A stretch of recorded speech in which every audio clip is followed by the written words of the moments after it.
Brazzaville m'ont payé. Bah, ils m'ont dit qu'on va aller sauver le fleuve avec eux. Ils m'ont payé. Hein? Quoi? Bon, Nazar Rwandais m'a dit. شكون اللي خلى اللاعب ديال الكونغو انه يبقى مرعود قدام ياسين بونو من غير الهبه ديال المنتخب الوطني المغربي كونه رابع العالم؟ وكذلك ما نساوش ديك النتيجه العريضه اللي ربحنا بها هذا المنتخب في اقصائيات كاس العالم ب4-0. هذا الشيء كان خلق لهم هاجس قدام المنتخب الوطني المغربي. ولكن شنو وقع في اطوار اللقاء خصوصا في الشوط الاول؟ كانت عندنا اعاقه ذهنيه في الهجوم، الفينيشر ما قادرش يحط لنا الكره في الشبكه ويهنينا ويخلي المنتخب الوطني مرتاح ويخلينا حتى حنا مرتاحين. كلنا تفقسنا بسبب المحاولات ديال النصيري اللي كيضيع ببشاعه وبالجمله عشرات المحاولات باش يجيب لك بيت. هذا هو النصيري باختصار. ما غاديش نجملوا ونصبغوا وما غاديش نطبلوا ليه، خاصو يراجع الحسابات ديالو مع التهديف ويعذرنا الى قصحنا معاه شويه الهضره. ولكن هذاك العصب اللي تعصب في اخر اطوار المباراه وهذوك المشادات والتلاسنات مع لعابه اخرين ما بغيناش نشوفوها. لا كون ماركيتي وسجلتي البيت وخليتينا مرتاحين، هذوك الناس اللي مشيتي كتلاسن معاهم غادي يجيو غيحيوك وغيقولوا لك فرطي الهبه ديالك داخل رقعه الملعب. وهذه هي اكثر حاجه خسرناها في هذا اللقاء. الهبه ديال المنتخب الوطني المغربي ولات مهدده، كلشي ولا كيشوف فيك انك خصم في المتناول. قبل من هذه المباراه كلشي كيضرب لك الف حساب، ولكن بسبب الاخطاء التكتيكيه اللي كنحملوا حتى الركراكي المسؤوليه الكامله على هذا اللقاء، كنحملوا الدفاع خصوصا واحد خونا سليم املاح اللي ما بغاش يتفهم ليا. جا مارس جميع الرياضات، كيك بوكسين، الباسكيت، الفولي، الا كره القدم. كره القدم كتلقاها خويا في البوست ديالو بعيد باش بعيده طنجه على القويره. ما كنعرفوش هذا السيد هذا اشنو بغى يقدم للمنتخب الوطني بالضبط، لا في اللقاء الاول ولا حتى في اللقاء الثاني. وحنا عاذرينكم، الرطوبه مرتفعه ودرجه الحراره مرتفعه وراسكم تشق بالرطوبه. ديجا المنتخب الوطني المغربي داخل بحجره مقاديه، على عكس منتخب الكونغو تبارك الله ما شاء الله بحال كيتشارجاو بالشمس، بحال مركبين طاقه شمسيه في ظهرهم باش ما الماتش كيطول وهما كيتشارجاو وكيعطيو الانرجي. ولكن هذا الشيء شنو جابوا؟ المحاولات اللي ضيعوها المنتخب الوطني المغربي وما قدرش يفرض الهبه ديالو والسيطره ديالو. لا كنت تسجل الهدف الثاني والثالث ديك الساعه خويا غير حيدوا التونيات ولبسوا التونيات ديال مصر، قفل الدفاع وطوع كره ما تخليش كونغو ترتاح. ولكن حنا العكس اللي درنا، ماركينا البيت الاول، درنا محاولات ضيعها النصيري ببشاعه، تقلب علينا الماتش ولاو الكونغوليين طامعين في الرباح. جاتهم بينالتي ضيعوها، وهادي في اطار الناس اللي تيقولوا لك الكولاسه والجوسسه والقجع كيتحكم في الكاف. ها هي بينالتي تعطات للناس وبالفار بالتدخل ديال الفار،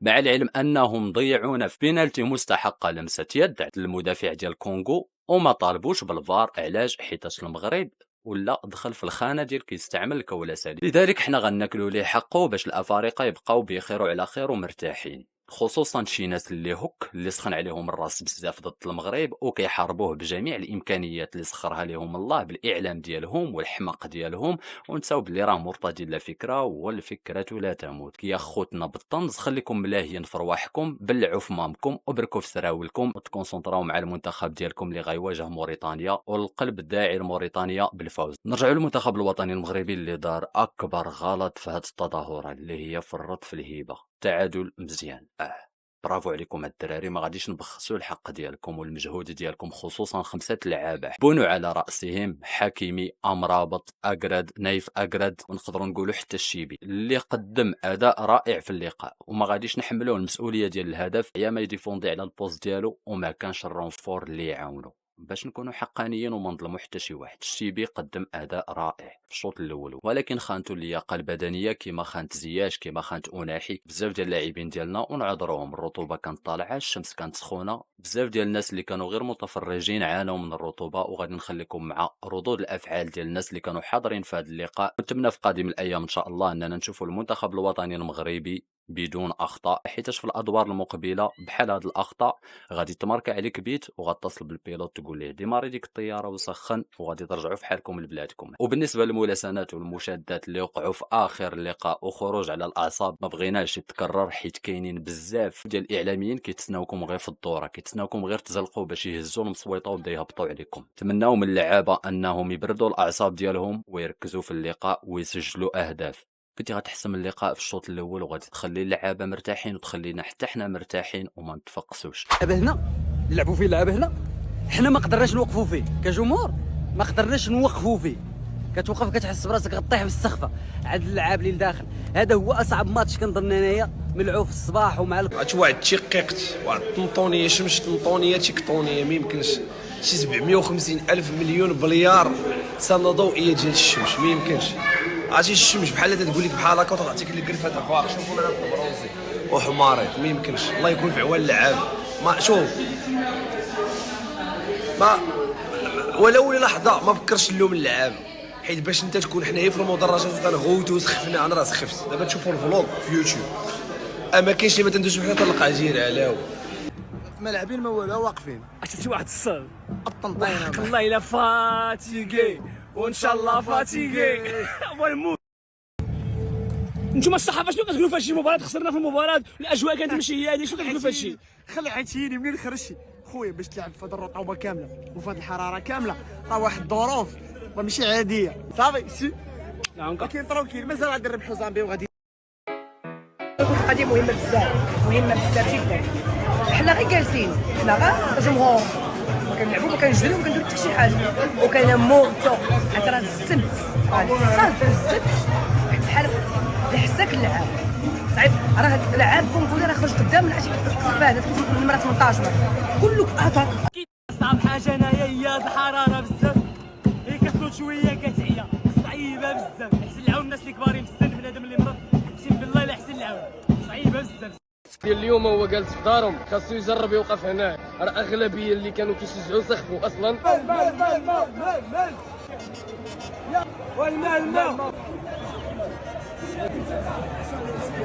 عزيز على ان اللعابه كيلعبوا الشمس والحراره اللي كانت اليوم انكرويابل. لا شو انا تصوت فما بالك اللعابه اللي كيلعبوا اللي كيحرقوا في الدم ديالهم. والله خوتي لا حس العوان اللعابه قسما بالله حنا غير واقفين وكنغوتوا صافي هما كيفاش كيديروا يجريو في هذاك الجو. والله الا حس العوانهم برافو ليهم والله الا برافو. خاصني نمشي لحيدة التشعكيك لا شو كيوليت بالنسبه للعابه والله تلعبوا اليوم تبارك الله اقسم بالله. الحراره كانت مرتفعه والرطوبه كانت مرتفعه واللاعبين معذورين تبارك الله عليهم. غادي نقولوا تعادل بطعم الفوز، مع العلم ان كل واحد فينا في القاع ديال خاطرو كان كيشوف باللي راه اللقاء كان في صالح المغرب وكان قادر انه يحسمه في الشوط الاول. فاش كانت الطاقه عند الدراري كيمشيو من الدفاع للهجوم ويديروا تمريرات حاسمه لخونا نصيري اللي حالف انه يفقسنا. ما عنده حتى شي دور في هذاك الملعب من غير انه يفقسنا. كيتبلاصا مزيان كيدير ابيل دوبال مزيان كيمشي للكره مزيان ولكن الفينيش والو ربي يجيب. كلنا شفنا في الدقيقه 5 بعد المحاوله ديال النصيري بعد المحاوله الراسيه ديال النصيري وخرجت كره للكورنير الحكم بلا حتى شي سبب وقف اللقاء لمده 5 دقائق. علاش؟ باش يمتص الحماس ديال المنتخب الوطني المغربي اللي غادي يكون في صالح الكونغو. ومع ذلك شاء ربك الا ان يسجل حكيمي وتقدم المنتخب الوطني المغربي ب1-0 وبقى الدفاع ديال الكونغو مرتبك. الدراري ديال الكونغو ما بقاش رجليهم هزاهم ولاو متخوفين بالمنتخب الوطني المغربي وكلشي كيقول هذا اللقاء غادي يخرج ب1-3-0 ولا 4-0 وفعلا كان غيخرج ب3-0 ولا 4-0. لا حبيبنا وصاحبنا النصيري يا خويا خليتي فيها بزاف. ما غاديش نذكروا باللي راك لاعب في المستوى كتبلاصه مزيان كدير كلشي داخل رقعه الملعب سواء كانت معك كره سواء ما كانتش معك كره الا التهديف ما كديروش وما كتعرفش ليه وكتحلف انك تفقس 40 مليون مغربي كيتفرج فيك. كلشي راه كيتفرج فيك. كلشي عقد الامل ديالو عليك انت اخويا النصيري عليك انت اخويا بوفال اللي كتجيك كره من زياش بتمريره مليمتريه وكتحل رجلك وكتخوي ليها باغي تماركيها بالكعب. صحاب لك اخويا واش كنلعبوا في الفوتسال ولا شنو واقع؟ راه افريقيا هادي السي بوفال زير معنا الصمت الله يرضي عليك. واحد سليم املاح راه ما عرفش الدور ديالك في المنتخب شنو هو بالضبط. ما عمري شفت شي ارتقاء وانت هز يديك هكا. حتى في الفراقي ديال دوزيام سيري اماتور واحد اماتور راه ما كيرتقيش وهو هز يديه. هذيك اصلا عندك نيه انك تقيس كره بيديك. بينالتي بعينيك مغمضين. سليم املاح راجع الحسابات ديالك مع المنتخب المغربي في الزك التوني تكون عندك شويه الغيره على التوني ديالنا. ما نبغيوش نشوفوا هاد البساله في الادوار المقبله حيتاش بساله بحال هادي غادي تكلفنا هدف ومنها غادي نتصلوا بالبيلوت ديماري الطياره سخن المواطر احنا جايين. هادشي اللي كاين. راه ما مشيناش باش نشاركوا ما مشيناش باش نديروا تمثيل مشرف. مشينا بغينا نتيجه بغينا الكاس نجيبوا معنا الكاس للمغرب. هاد الجيل الذهبي يستاهل انه يتتوج، حيت صعيب يتكرر مازال. حنايا ما كنعرفوش الغيب، ولكن راه تسنى عاوتاني واحد 20 عام ولا 30 عام عاد يولي عندك زياش ويولي عندك امرابط ويولي عندك اكراد ويولي عندك بحال هاد اللاعبين.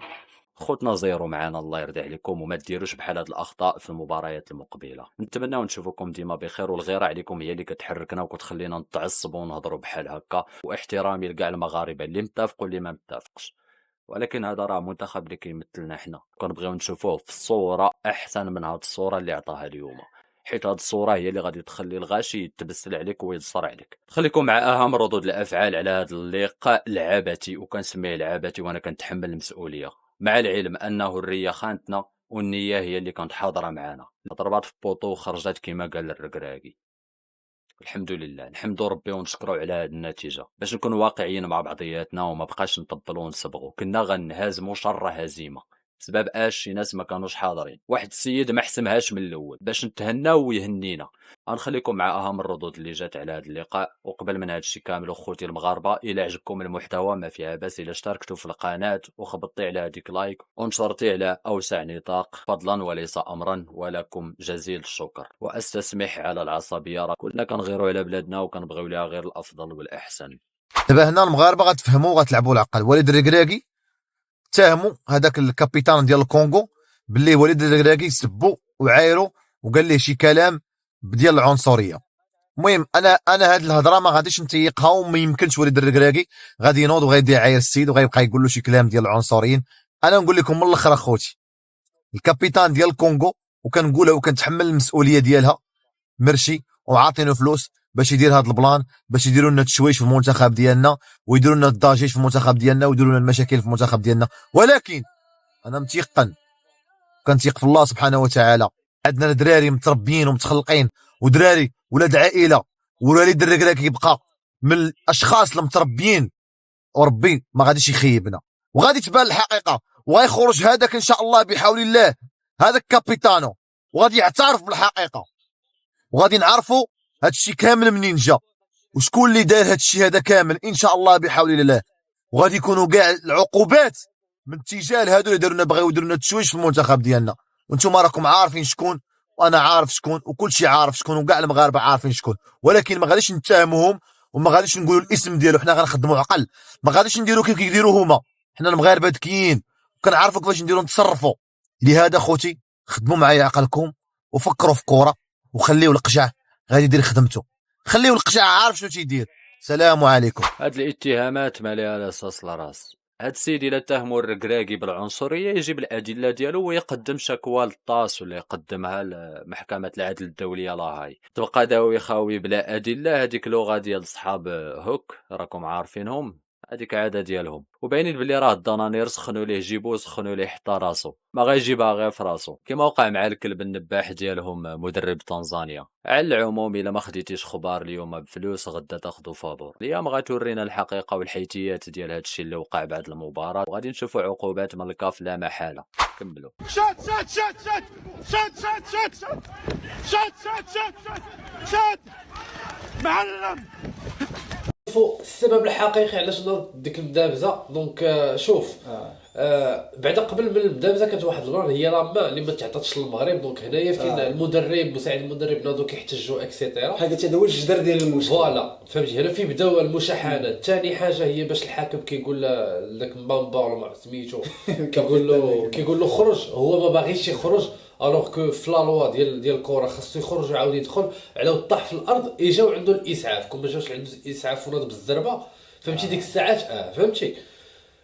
فاش خرج هنايا فاش دخل الركراكي هو اللي مشى عنده. هنا غادي نشوفوا في اللقطه باش سالا الماتش، فاش سالا الماتش حنا غنشوفوا هاد اللقطه الشباب. هنا الركراكي هو اللي مشى عنده سلم عليه. شوف هنا دار ليه واحد السلام ناقص كيقول لي غوغاردو شوف فيا، ما بغاش. حبس لا هذه بس هذه ما تقبلش. دونك هنايا كاين جوج ديال لي فيرسيون الشباب، سوا داك مبابا هضر قال دار الفار وقال زعما هضر على اليد ما كايناش، او لا النسخه اللي خايبه هي قال ليه الفار ما غاتشدو حتى شي حاجه ما كايناش.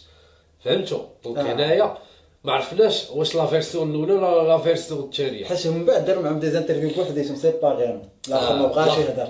لا الاخر قال لك حكا راه نخلي الله هو اللي غادي هادي قال بلي الركراكي راه سبني، ولكن قال لك عنده فيديوهات فيديوهات وهي كيفاش درتي تصورتي كيفاش ملي جبتي هاد لي بروف من حنايا ما عندناش لا بروف. ها هي صاحبي واش سلم عليك قال لك سلم عليه عادي وما كانش ناوي يجبد معاه شي يهضر، سلم عليه ولا خذ ديك السلام ديالها هكا با ريسبي. قال لي روغاردو مو احترمني، فهمتي انا مدرب احترمني.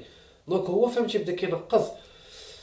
شوف جاب الله بعد الركراكي ما تحية للركراكي اللي جمع هاد المهزلة، وكذلك المدرب الفرنسي اللي أدلى بتصريحات غاية في الاحترافية. ما غاديش نكرو باللي راه هادشي كيوقع في كرة القدم، ولكن ما بغيناش نشوفوه في لاكوب دافريك. وريني داخل الملعب ما برا الملعب، تعصب كيف بغيتي، لا ضيعتي الماتش غير تعصب كيف ما بغيتي. وحذاري المنتخب الوطني المغربي انه يوقع في بحال هاد المشاكل، حيت كلشي كيتسناوك غير تغلط، كيتسناوك تغلط غلطة صغيرة اللي ما نتمناوش انك توقع في الغلط. ان شاء الله موفقين، ونتمناو النية توقف معنا. ان شاء الله نشوفوا المنتخب الوطني المغربي كيتتوج بهذا الكاس، ونتمناو نستافدوا من اللقاء ضد الكونغو، نصحوا الاخطاء ديالنا، وان شاء الله موفقين. كلنا مغاربه وكنموتوا على الدرابو ديالنا، بغينا من اللعابه حتى هما يموتوا على التوني ديالهم، وبغيناهم يفرحوا 40 مليون مغربي اللي يستاهلوا انهم يفرحوا بعد ما تسناو بزاف. وفينا ناس اللي ماتوا ما حضروش المنتخب الوطني المغربي كيتتوج بالكاس لافريقيا، بغينا حتى حنايا نشوفوها وتبقى مفخره اللي غادي نعاودوها لوليداتنا، وغادي نقولوا لهم باللي راه هذا المنتخب اللي دار المعجزه في قطر قادر انه يخلق المعجزه حتى في افريقيا، اللي تنقولوا نعاودوا نقولوا باللي راه افريقيا غير افريقيا قارة المعجزات الكروية. لذلك حذاري ثم حذاري، ونتمنى لكم غير التوفيق. لا غالب الا الله. السلام عليكم ورحمة الله تعالى وبركاته.